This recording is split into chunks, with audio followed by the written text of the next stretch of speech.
ไม่สุงค่ะเมื่อในเป็นวันที่5เดือนธันวาคมที่12ปี2025เป็นวันศุกร์ในตอนนี้เดี๋ยวเนาะพี่น้องเฮาค่ะมารับชมด้วยข่าวเงาหลากหลายค่ะก็เป็นปลาค่ะเนาะขี้เก้ขึ้นลานอ่อนว่าฮังลีน่ะในเสียก็ถึงตี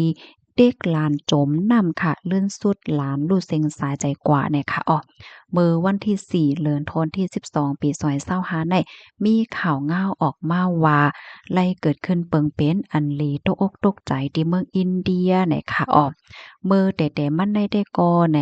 มีนาหอต่อเฮิรนหลังหนึ่งเนาะเขาเนี่ยก็อยู่สร้างเศร้าไว้ดีเมืองพันนิพัฒน์ในเนาะเพราะเขาออกเสียงเป็นดอกขว้างบันอีกหนึ่งเป็นเมืองอันมีไว้อยู่ที่อินเดียเฮ็ดจังเนี่ยนะเจอเขาปอแม่ลูกก็อ่อนกันออกข้าวตั้งกว่าข้าวโฮมป้อยปางแขกให้แหน่เนาะ เมื่อแต่กว่าแรกเขาก็เกี่ยวๆม่วนๆซื่อๆเหี่ยวก็กว่ามันเจิงว่ากว่าป้อยปังแขกเฮ็ดให้นั่นขนาดเนาะ เฮ็ดนั้นแล้วก็มื้อพ้องที่พ่อแม่พี่น้องค่ะเนาะญาติหลายๆก็เปิ้นตึกอ่อนกันซุกๆซักๆจอมป้อยปางแขกอยู่นั่นในอันเป็นน้องหญิงอ่อนชื่อฮ้องว่าวีตีเนี่ยเนาะพอออกเสียงพี่น้องความพันอีกหนึ่งเนี่ยค่ะหายตัวกว่าค่ะนะกำแน่ญาติพี่น้องก็จ้อมหาเนาะว่าเอ๊ะน้องวีตีหายกว่าไลแหน่หาเป็นหลายชั่วโมงก็อ่ำหันค่ะหากว่าหามาเนี่ยก็เป็นแม่เฒ่าเนี่ยก็ไลกว่า โชบหันหลานอ่อนค่ะนะโอ้ได้ก็ถูกหญ้าเต็กจมน้ำไว้อยู่ติในถังน้ำอ่างน้ำเฮ็ดจั่งเนี้ยเนาะหล้วนแน่ลืมโตโทยใจเหมือนจั่งว่าญาติเต็กจมน้ำเฮ็ดจั่งเนี้ยกำในก็คลิปเนี่ยเอาส่งกว่าที่โรงหยาเนาะบ่อยากเขาก็ลาดว่าน้องอ่อนรู้สึกสาใจกว่ายาวเฮ็ดจั่งใดนะกำในอันเป็นพ่อแม่พี่น้องญาติเนี่ยก็มองอกมองใจหนานั้นค่ะน่ะเนาะเตออก เตือใจได้เฮ็ดแนวนะกำไนเนาะเปิ้นก็ว่าไผไลเป็นคนเฮ็ดได้รู้ว่าในเนี่ยเปิ้นก็จอมหานั่นค่ะน่ะหากว่าหามาเนี่ยลื่นสุดก็เลยฮู้ว่าก้นที่เฮ็ดที่รั่วเนี่ยมันใจไผที่ไหลค่ะนะเป็นป้าของลูกอ่อนนั่นก้อยเฮ็ดให้ป้าแน่ป้าของลูกอ่อนได้ชื่อฮ้องว่าโพแนนโพแนมเนี่ยเนาะอายุมี30ปีเนี่ยค่ะมะนางเนี่ยก็ลั่นเนี่ยที่ผมมีปนพรเขาว่า ลองตั้งที่อันเฮ็ดตีลานโตเจ้าก็ขึ้นได้ย้อนเปอว่าหลวนก็แน่ๆมันหังหลีน่ะมันหังหลีหรือสิหรือสิเปิ้นในวันปล่อยปางแขกนั่นให้ไหนอ้อมะนางลัดนี่ดีปลิกเขาว่ามะนางป้อใจดีหลานก็แน่ๆหังหลีหลีหักเสียวก็มีคนยองก้นอ้ามมีคนสนใจมีคนข่มจุ้มเฮ็ดให้เหี่ยวแลมะนางหั้นใจ เนาะมานั่งในไข่ไฮภายใน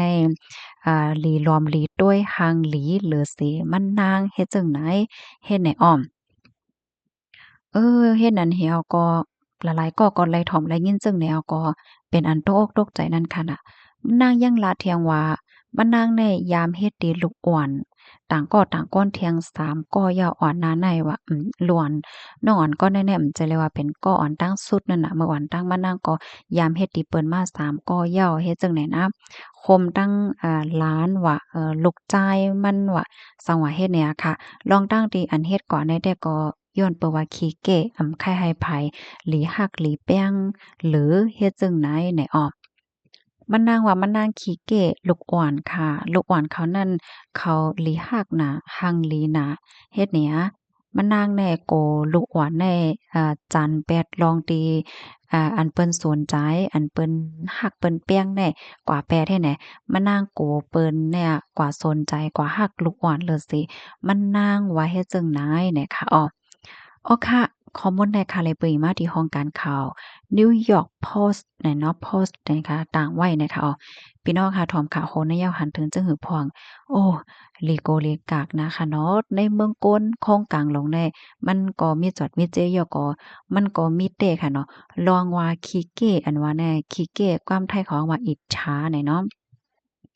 ลองอิจฉาแน่เพราะว่ามีอิดๆแต่มันก็เป็นสังเนาะบางก้อแน่เพราะว่าหันก็นั่นเลยหลีเลยเป็นเนี่ยเขาก็ได้ควายไข่เป็นเหมือนหนังใน อันแน่มันก็กล้าฮื้อเนี่ยค่ะเนาะก้อยก็ว่าบางก้อเนี่ยนะเพราะว่าหันเปิ้นหังหลีหลีหลอมหลีด้วยอำนั้นก็ความไทยเขาฮ้อว่าโดดเด่นนะคะเนาะความใต้เฮาเนี่ยติเลยว่าจังหือเหมือนจังหนองไผๆก็สนใจจังเนี้ยเพราะว่ามาในแก่ก้นน้ำห้า